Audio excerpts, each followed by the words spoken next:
This is the Giant TCR Advanced 1, one of my all-time favourite bikes. It scored 10 out of 10 in a review this year and won our group test for a sub £2,000 bike, and that is why it's in this year's Editor's Choice.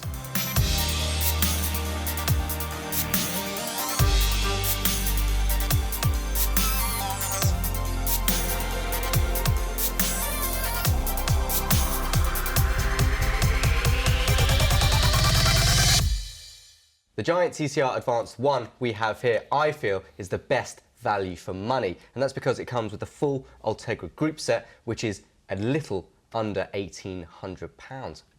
That's amazing though. Absolutely I actually don't amazing. know how they've done that. No. When you consider what else is going on with the bike as well, for a sniff under 1,800 quid is amazing for a full It is Ultegra amazing. group set. And it has technologies and concepts that were first born in the 1990s with Team Once, who used to race giant bikes back in the day, and they still work in the modern day cycling world, which is great. And it means this bike should fit most body types, most styles of riders, and if you're in between sizes, it might well be worth looking at the Giant TCR Advanced because you might fit it a bit better than traditional horizontal style bikes. So Giant have been a pioneer of this type of frame design, but what exactly is it? It does away with the traditional horizontal top tube, and it gives you a top tube that is sloping. So from the front of the head tube down, it slopes downwards. So what that does is compact everything at the back. It means that you can have varying sizes, different stem lengths, etc. that allows you to sort of make the bike fit you a bit better. It also gives you more of a seat post to help with compliance, and that's a good thing because the triangles at the back are also squished together and small, which makes them lighter, but it also adds a lot of stiffness and performance. So to get that compliance back in, you have that extra long seat post, and that helps that out. And presumably it's good across like the range of sizes as well, because these shapes are small, whereas on a lot of brands' bikes you find that if they're blown up to a 61, it loses that quality, or like a super small size, it's really harsh. Yeah. But I'm presuming that because of the shape, it's not like that at all. It's not like that, no.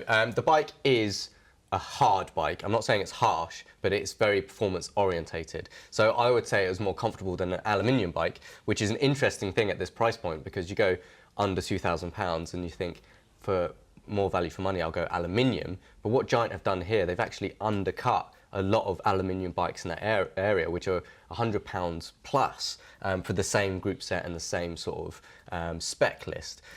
So things they've done here is that the front triangle section here is all one piece. So there's no joins, which means it's lighter, it's stiffer, and they can make it more compliant if they need to and really sort of harness that area. And they've done that in the rear as well, and they've just fine-tuned everything. So you can see how slender the rear stays are, just to add that compliance in case it is too harsh when it's smaller, and obviously when you blow it up, the frame actually doesn't need to be that big because of the sloping top tube. They can, you know, account for different sizes. Sure. It's got a really nice shaping as well to this, hasn't it? It does. The frame, yeah. it's got some beautiful lines to over it. the years, they've obviously tweaked it. From the time I was racing this bike, it was slightly different, but the concept and the sort of the way it looks, it has remained the same.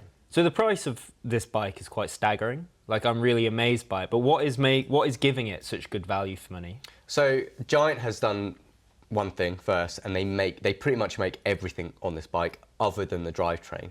So you're getting Giant tyres, you're getting Giant wheels, which are good in their own right. You know, they're nothing special, but you know, what do you expect at this price point? It's something that I would say you could upgrade in the future, but they're robust, they roll well, there's no issues there. They actually run them tubeless as well, and Giant are a big advocate of tubeless technology. So any of their carbon frames, they will provide you with tubeless tyres, a tubeless ready wheel set, and all you have to do upon purchase is add sealant. So I'm a bit of a tubeless novice. I haven't used it that much. How does it work with this bike? Does the dealer do it, or does it come from Giant setup? So the Giant will send the bike to the dealer set up tubeless. They don't add the sealant because sealant does have a shelf life, and if it isn't moving, then it will dry up within the tyre. That does take time, but they don't want to risk it. So the only thing you would have to do, or the bike shop will have to do, is plunge it full of sealant. But you shouldn't have to get messy at all, because the tyre would already be inflated and would have been pushed against the side of the wheels, and you just add the sealant and off you go. It's a great idea, because I think what puts a lot of people off, even puts me off from time to time, when I have to set up a tubeless tyre, and if it's a new tyre and rim combination, you're not sure how that's going to go or how messy it's going to get. These guys have obviously tried and tested their own rims with their own tyres, so the interface is going to be very good. They've got the seal already, and you've just had to add that sealant, and it makes sense. It takes all the hassle away from the consumer, or us, to deal with those things, and you can enjoy all the benefits of tubeless. But if you're not into your tubeless and you don't want to faff around with it, Giant will, they supply normal clincher tyres, tubes, etc.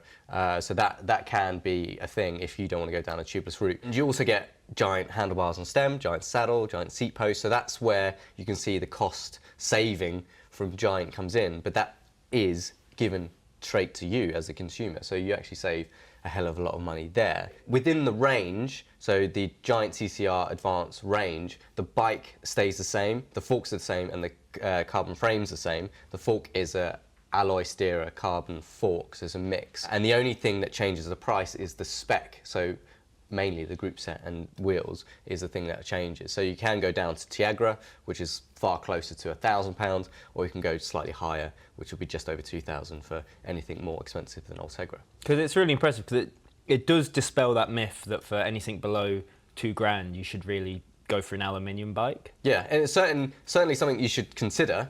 There's plenty of very good aluminium bikes there, but this does dispel the myth that you have to go that way. And this bike is good. It's not cheap carbon. It's a high strength, high tensile carbon that Giant themselves have developed and used, and they use throughout the whole range. And it isn't cheap material, it isn't a composite. It's very good carbon laid up very well in a very well design.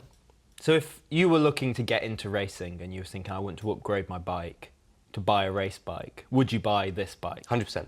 Yeah, I mean, it offers everything that you need. And if you were only wanting to dabble in racing or get started, this isn't going to cripple you or destroy all your normal day-to-day riding, even if it's commuting to work or a Sunday stroll, really. It is compliant and is very comfortable. And if you compare that to aluminium bikes around this price point, which aren't very comfortable and actually quite hard, and you feel a lot of that road buzz as well, this doesn't have that. It's very compliant in the sense that it will take away any of the nasties that you find on the UK roads. But that's despite the fact that it has really small triangles. I'm not a tall guy, 5'9". This would be a small bike that I would ride. And the triangles here, as you can see, are very small. And so really it should be a harsh bike, but it isn't. The upside to that as well, even more so, is that it's super stiff and it's super planted, and you can actually throw it around, which is great for racing. You really find if you're doing a criterium or a local road race, this would actually help you in sort of moving around the bunch or throwing it into a corner. It's helped by a Giant steerer, which is slightly oversized steerer at the front. That allows a wider stance, basically giving you a bit more stiffness at the front end, which helps handling. That one piece design in the front triangle that I explained earlier, again, is sort of designed and tuned to help you in that way. So it's stiffer than your average bike with joins and molds and various other things. It also means it's a bit lighter in that sense. This bike actually comes out at around 7.76 kilograms, which is decent, considering it's £1,800. And if you wanted to race, there isn't much you have to do to it to bring that down if you're going to do a hilly course or something like that. But for crit racing, it's exactly what you need. It's a compact design, and it means if you need to punch out of that corners, there's no flex is going to happen. It's basically going to move you forward without any wastage, and that is exactly what you want. This year, riding this bike, it just brings a smile to your face. Like, you go out and you just, you want to hit a couple of fast rides. And I think I said in my review that I had a cold at the time, and I didn't really want to go out on my bike, but it's kind of like, I don't mind going out on this. And you felt fast without that effort, without that raggedy edge kind of, I've really got to push on. It's like, actually, this just feels nippy and fun, and it's a joy to ride, and you're not sitting back and chilling out. You're sort of on it a bit more. It just looks fast. Yeah.